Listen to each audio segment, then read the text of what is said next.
Hi friends, આપણે છેલ્લે lecture number 13 એ જોયો હતો ને એમાં છેદનું સમ્યકરણ ભણ્યા હતા. આજે હવે આ ધોરણ 9 ના સંખ્યા પદ્ધતિ ચેપ્ટર નંબર 1 માં 14મો લેક્ચર છે. એમાં આપણે ધન વાસ્તવિક સંખ્યા માટે પહેલા આપણે ઘાતાંકના નિયમો જોઈ લઈએ અને પછી નિયમો આધારિત દાખલા જોઈશું. 8મા ધોરણમાં ભણી જ ગયા છો એટલે આપણે બહુ ડીપમાં આની ચર્ચા ના કરીએ. a⁴m * a⁴n એનો મતલબ કે ઘાતાંકમાં આધાર સરખા છે, એટલે આધાર સરખા હોય તો ગુણાકારનો સંબંધ છે, એટલે આધાર એકવાર થાય અને ઘાતનો સરવાળો થાય. એક નાનું અમથું ઉદાહરણ આપી દઉં. 3⁵ ગુણ્યા 3⁷ તો 3⁵ વત્તા 7 એમ કરી અને 3⁻12 આવો જવાબ આવે. બરાબર છે. બીજો નિયમ a⁴m ભાગ્યા a⁴n ભાગાકાર છે. જ્યાં મોટી ઘાત હોય ત્યાં બાદ બાકી આવે. m ઓછા n આવે એવું જ નથી કહેતા આપણે. જ્યાં મોટી ઘાત હોય ત્યાં બાદ બાકી આવે. એટલે એ અનુસાર ઉદાહરણ જોવું હોય તો માનો કે 7�6 ભાગ્યા 7�3, તો અહીં અંશમાં મોટી ઘાત છે 6 - 3, એટલે જવાબ થઈ જાય 7�3. એવું પણ બને કે 5⁴ છેદમાં 5�7. હવે ધ્યાન આપજો, જ્યાં મોટી ઘાત હોય ત્યાં બાદ બાકી મેં એવું કહ્યું છે.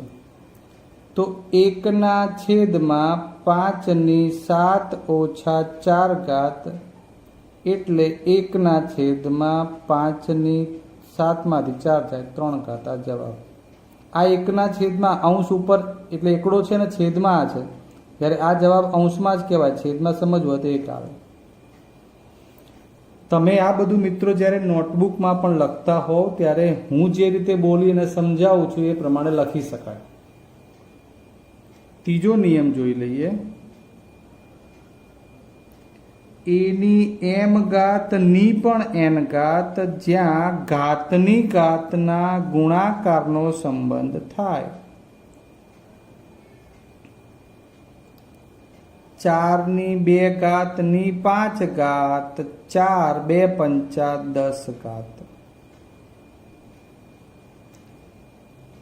-8⁵ ની -3, એટલે -8, 2⁻³ -6. આવું યાદ રાખજો. થોડા ઉદાહરણ જ આપણે એવા લઈએ છીએ કે તમને આગળ કોઈ પ્રોબ્લેમ ના થાય. ચોથો નિયમ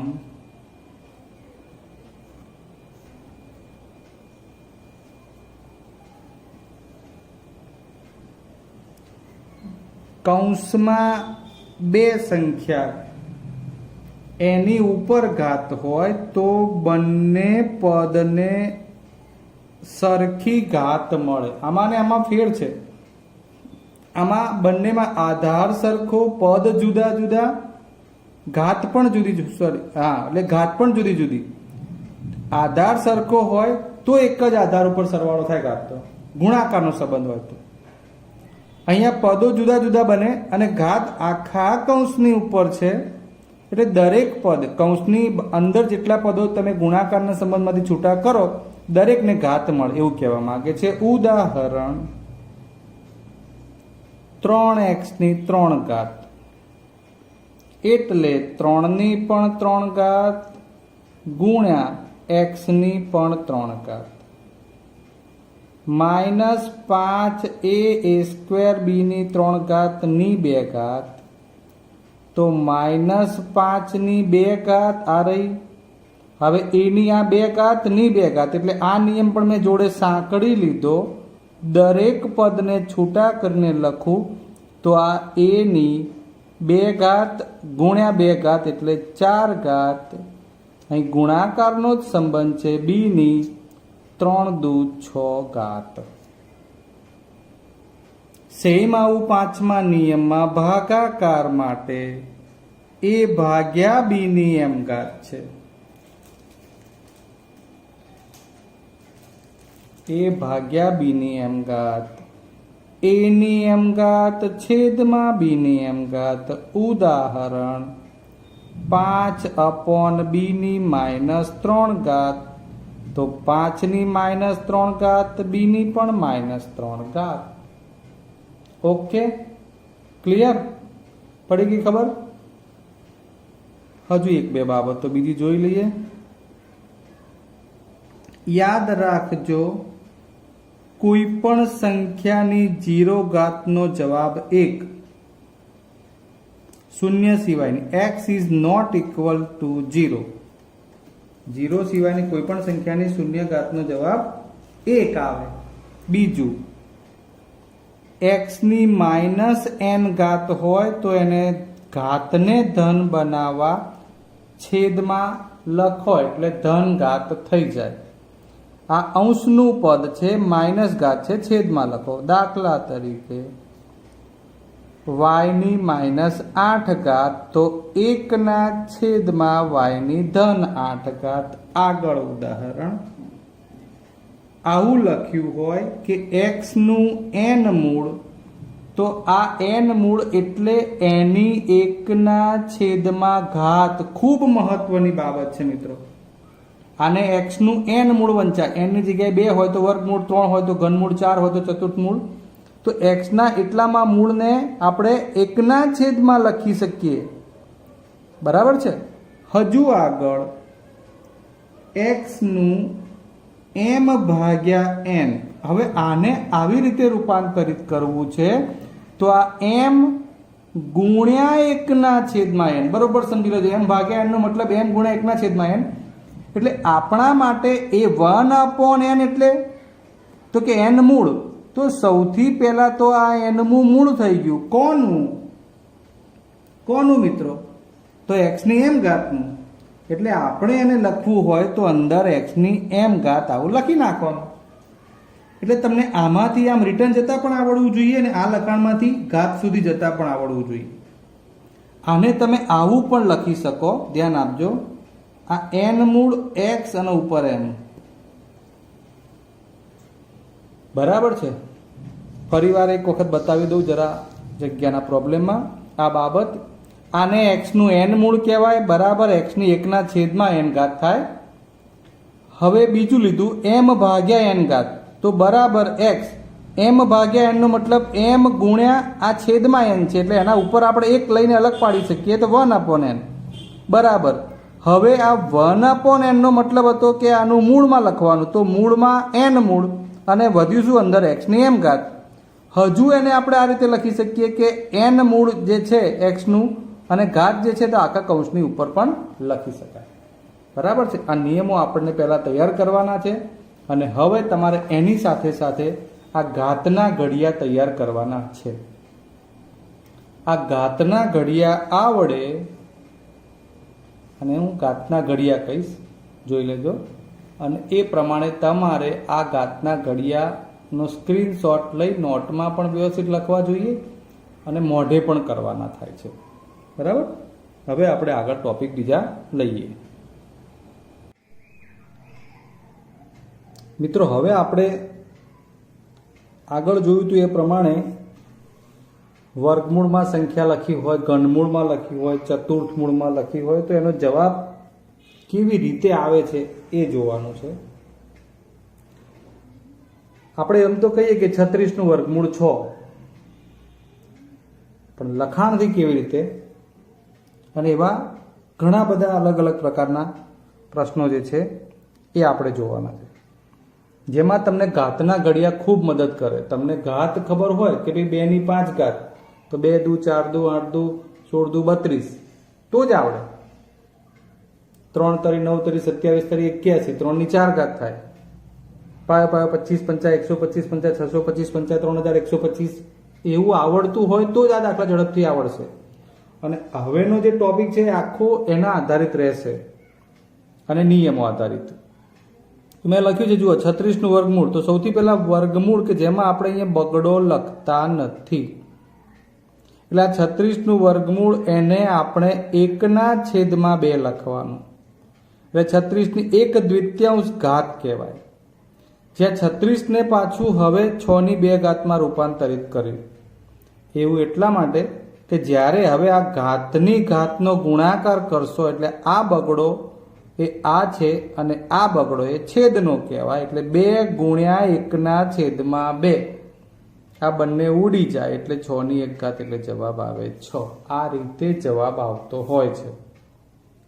ચલો એ રીતે 125નું ઘનમૂળ. તો 125ની 1/3 હવે 125ને કેટલી ઘાતમાં ફેરવવાનું એ પ્રશ્ન છે. તો એનો જવાબ છે 3 કેમ એ પણ આપણે પ્રશ્ન પણ કરીએ. તો જુઓ ત્યારે હવે આને હું 3 ફેરવું એટલે ઘાતની ઘાતના નિયમ પ્રમાણે એમાં શું બને? તો 5ની 3 × 1/3 આવું ઘાત આવું થઈ જાય. 3 ઉડી જાય, જવાબ આવે 5. તમારે નક્કી કરવાનું કે શું કરવાનું હોય છે. યાદ આવે છે? હું શું કહું છું? તમારે નક્કી કરવાનું.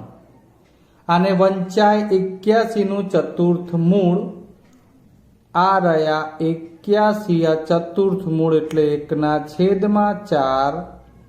હવે વિચારો કેટલી ઘાતમાં આપણે 84ને રૂપાંતરિત કરવાના.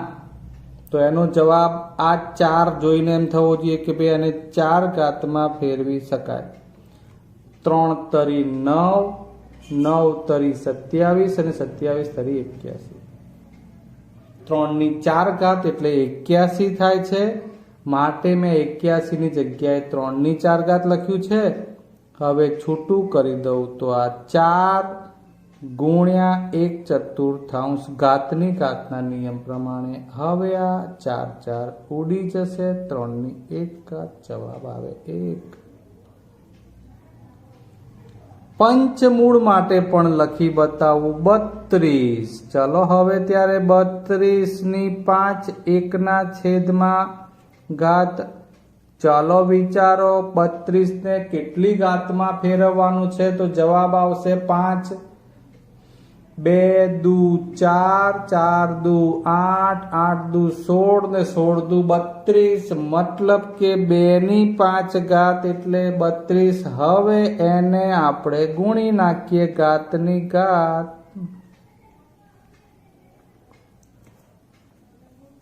ઓકે, હું માનું છું ત્યાં સુધી હવે તમને વર્ગમૂળ, ઘનમૂળ, ચતુર્થમૂળ કે પંચમૂળનું રૂપાંતરણ આવડશે. તો હવે આપણે એક અલગ પ્રકારના દાખલા લેવાના છે. હવે જે દાખલો લેવો છે એમાં ડબલ મૂળ આવે એવું કંઈક વિચારીએ. તો 16 અને 3/4. હવે મજાનું.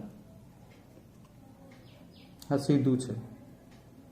16ની 3/4 ઘાત. અહીં મેં છે ને બહુ ડીપમાં બધું કહ્યું છે કે ભાઈ ઘનમૂળ, એની ઘાત અને પછી જવાબ.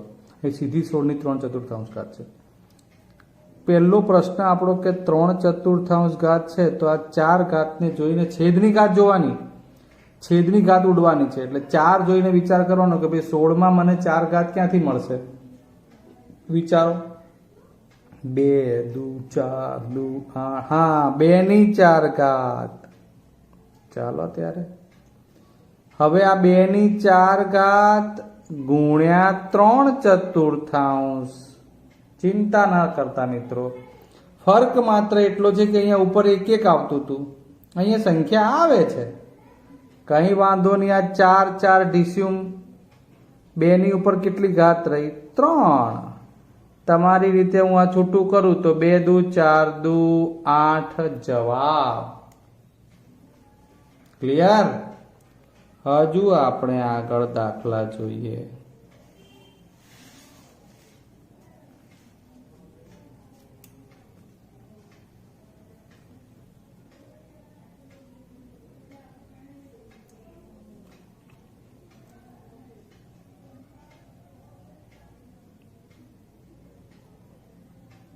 27/2 ઘાત 27 ને એમ રાખી અને વિચારો તમારે આ કૌંસમાં કઈ સંખ્યાની કેટલી ઘાત લખવાની થાય છે. તો એનો જવાબ પહેલા તો આ છેદમાં 3 જોઈને વિચારવાનું કે મારે 3 ઘાતમાં રૂપાંતરિત કરવાનું છે. કોની 3 ઘાત 27? તો 3 ની 3 ઘાત 27. ચાલો એક કામ પત્યું. હવે ઘાતની ઘાતનો ગુણાકાર તો તગડો મોટો લખવાનો આધાર છે, ખબર પડે. કારણ કે અહીંયા આપણે એને હાથી ગણીએ તો હાથી ઉપર બકરું ચાલે, બકરા ઉપર હાથી નહીં બેસાડવાનું. એનો મતલબ કે આધાર તમને સમજાય એટલા માટે હું મોટું લખ્યું મેં. તો આ 3 3 ડીસ્યુમ 3 ની 2 ઘાત અને એનો જવાબ થાય 9. બીજું એક ઉદાહરણ જોઈએ.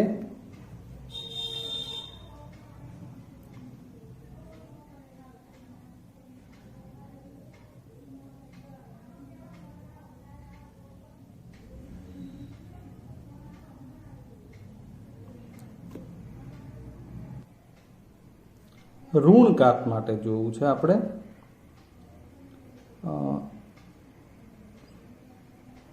64 ની -1/2 ઘાત. બરાબર ને? 64 ની -1/2 ઘાત. તો સૌથી પહેલા આપણે આનું રૂપાંતરણ વિચારીએ તો 64 ને 2 ઘાતમાં ફેરવવી હોય તો 8 નો વર્ગ ગુણ્યા -1/2. ક્લિયર? હવે 8 ની 2 ઘાત ગુણ્યા -1/2. બહુ ધ્યાનથી સમજજો મેં કેટલો ફેરફાર કર્યો અહીંયા. આ ગુણાકારનું નિશાન કર્યું છે અને પછી માઇનસ લખ્યું છે. આને ગુણ્યા કરીને -1/2 આવું નથી લખ્યું. કેવું લાગે? આ ગણિતમાં લખવાનું આવું ક્યાં જોવાથી મળે તમને? અહીં ગુણાકારનું નિશાન એટલા માટે આપ્યું કે ઘાતની ઘાતનો ગુણાકાર થાય અને માઇનસ છે એટલે મારે જુદું પાડવા માટે માઇનસ કૌંસમાં કરવા પડે. 2 ડીસ્યુમ. હવે 8 ની -1 ઘાત. હવે આપણો નિયમ આવ્યો. યાદ કરો, x ની -n ઘાત હોય તો આપણે 1/છેદમાં એને ધન બનાવતા હતા. બરાબર? તો એ પ્રમાણે હવે આને 1/8 ની 1 ઘાત લખો એટલે જવાબ તો 1/8 જ આવશે. આ ઋણ ઘાત માટે આપણે પ્રયત્ન કર્યો છે. હજુ પણ એકાદ ઉદાહરણ બીજું જોઈએ. 243 ની -3/5 ઘાત. એના જ વાત છે મિત્રો. વારંવાર આ બધા ઘણા આવા ઉદાહરણ હું તમને ડિસ્ક્રિપ્શનમાં આપવાનો જ છું. એક્સરસાઇઝ તમારી જે છે દર વખતે કહ્યું છે તે પ્રમાણે નીચે ચેનલમાં તમે એને ઓપન કરો, લિંક એટલે ત્રિકોણ આકારનું નિશાન જોવા મળે છે અને એની ઉપર ક્લિક કરો એટલે નીચે લિંક મળે અને એ લિંક એ આપણી આ એક્સરસાઇઝ હોય. ચલો -3/5 યાદ કરો. કોની 5 ઘાત? 3 તરી 9 તરી 27 તરી 81 તરી 243 અર્થાત 3 ની 5 ઘાત. ફેરવીએ ત્યારે હવે 3 ની 5 ઘાત ગુણ્યા -3/5 5 ઘાત ડીસ્યુમ 3 ની -3 ઘાત 1/3 ની માઇનસની જગ્યાએ પ્લસ ઘાત થઈ ગઈ. તો હવે જવાબ થઈ જશે 1/27. ઓકે? તો આ પ્રમાણે તમારે સાદું રૂપ આપવાનું થશે. આ બધું જ એક ગુણમાં પૂછી શકાય. ખ્યાલ આવ્યો? હવે આપણે આમાં આગળ બીજા કિંમત શોધોના કે સાદુરૂપ આપોના દાખલા જોવાના થશે, ઘાતના નિયમો આધારિત. એ જોઈએ. સૌથી પહેલા નિયમ આધારિત એક દાખલો જોઈએ કે 3 ની 2/3 ઘાત ગુણ્યા 3 ની 1/3 ઘાત. હવે તમારા સ્વાધ્યાયમાં પૂછી શકાય એવા દાખલા શરૂ થઈ ગયા. આગળ જે વાત કરી આપણે એ તમને એ સાદુરૂપ કેવી રીતે અપાય એ શીખવાડ્યું. આધાર સરખો છે, ગુણાકારનો સંબંધ છે, ઘાત જુદી જુદી, તો એક જ આધાર ઉપર હું આધાર મોટો લખું છું. યાદ કરો, ઘાતોનો સરવાળો થાય. બધું જ ધીરે ધીરે આપણે સમજાય એવું બોલીએ છીએ. તો હવે આ તગડો આધાર છે, 2/3 વત્તા 1/3 સમછેદી છે એટલે 3 એક જ વાર, અને 2 વત્તા 1 એટલે 3, મતલબ 3 3 ઉડી જાય એટલે 1, એટલે જવાબ આવશે 3.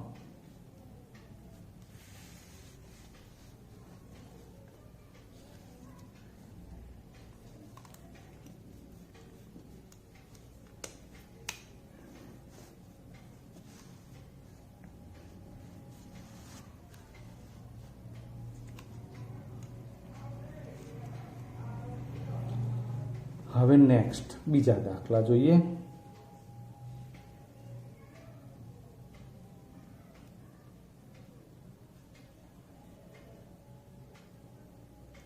કેવું લઈશું? બાદ બાકી આવે એવું એકાદ ઉદાહરણ લઈ લઈએ. ચલો, 7/1/2 ભાગ્યા 7/1/4. બરાબર છે. 7/1/2 ભાગ્યા લીધું.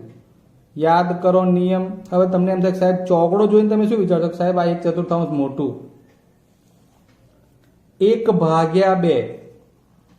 1નો બીજો ભાગ મોટો કે 1નો ચોથો ભાગ મોટો?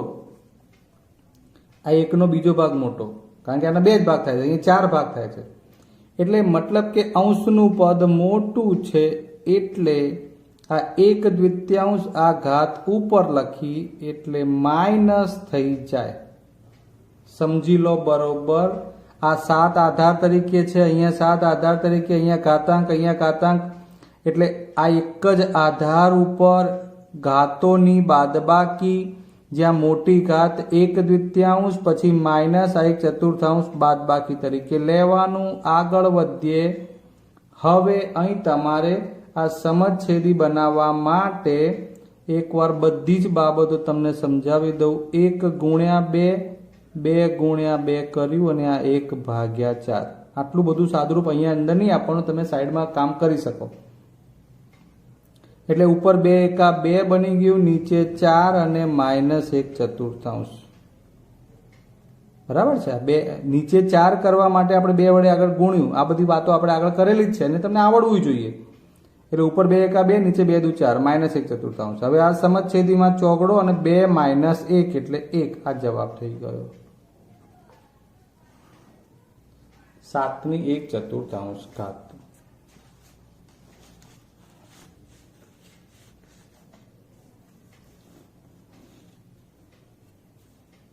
બીજું એક ઉદાહરણ.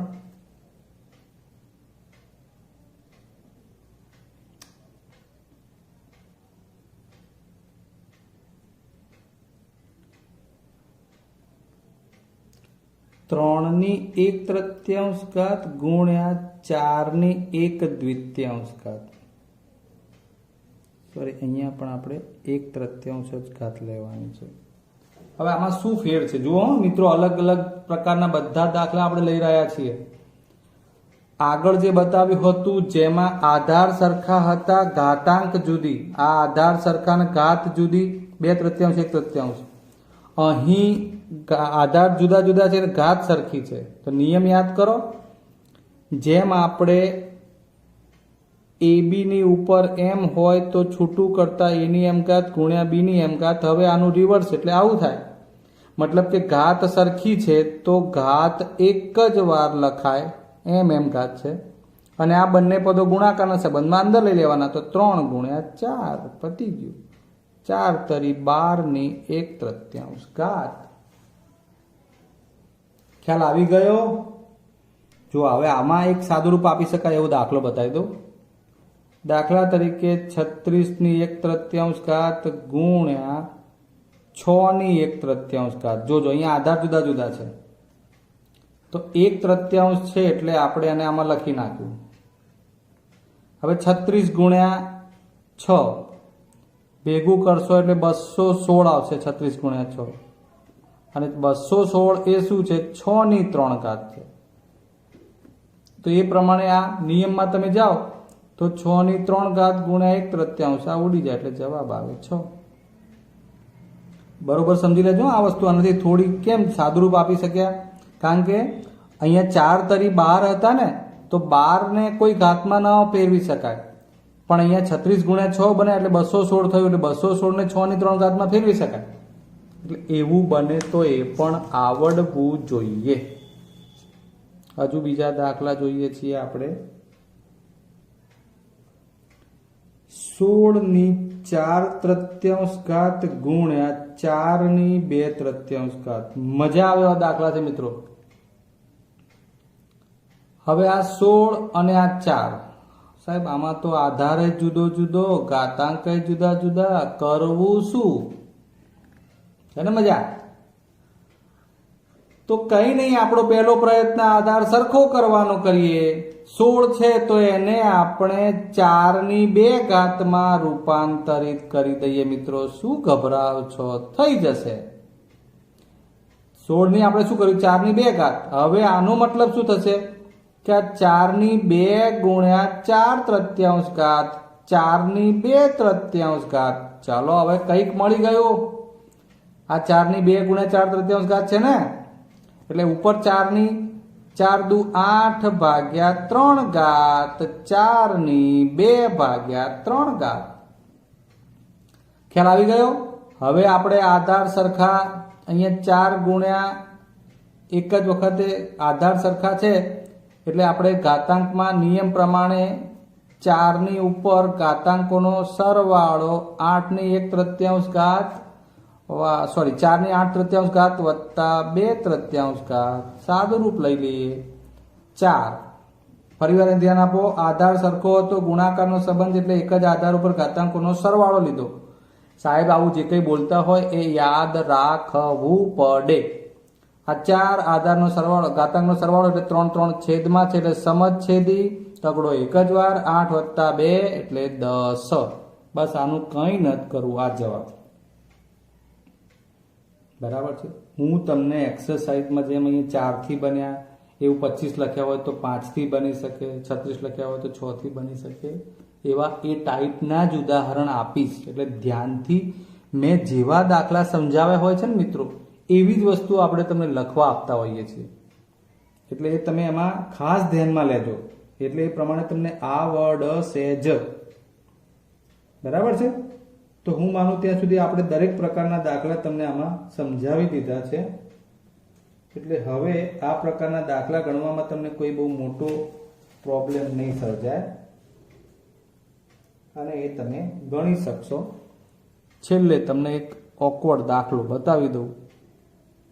64/125 એની -2/3 ઘાત. તો આ 3 ઘાતમાં ફેરવવાનું. 64 એટલે 4/3 ઘાત, 125 એટલે 5/3 ઘાત. બરોબર? આ -2/3 ઘાત. ધ્યાન આપજો. હવે આ 4/3 ગુણ્યા -2/3 ઘાત છેદમાં 5 આ 3 ગુણ્યા -2/3 ઘાત.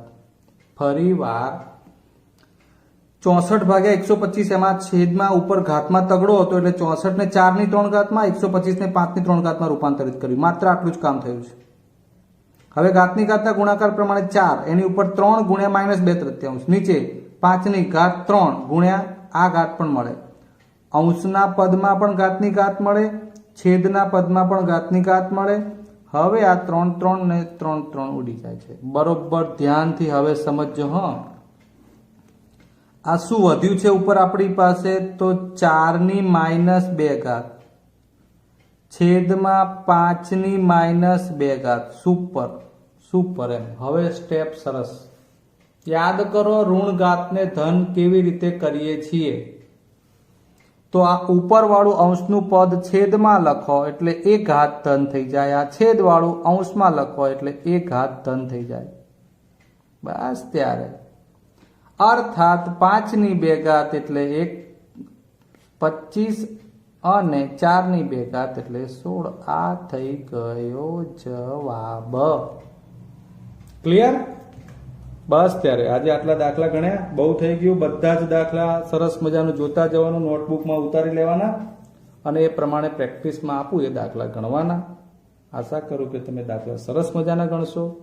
આપણે આટલું સરસ કામ કરી રહ્યા છીએ તો ચોક્કસથી વિડીયોને લાઈક કરવો જોઈએ અને દરેક વિડીયો લાઈક કર્યા પછી એને જો સબસ્ક્રાઇબ ના કર્યા હોય ચેનલ તો સબસ્ક્રાઇબ કરી લેવી જોઈએ અને અન્યને પણ આપણે આવું સમજાવી શકીએ. ખરેખર એટલે આપણે બહુ સારું જ કામ કર્યું જ કહેવાય છે. જય હિન્દ.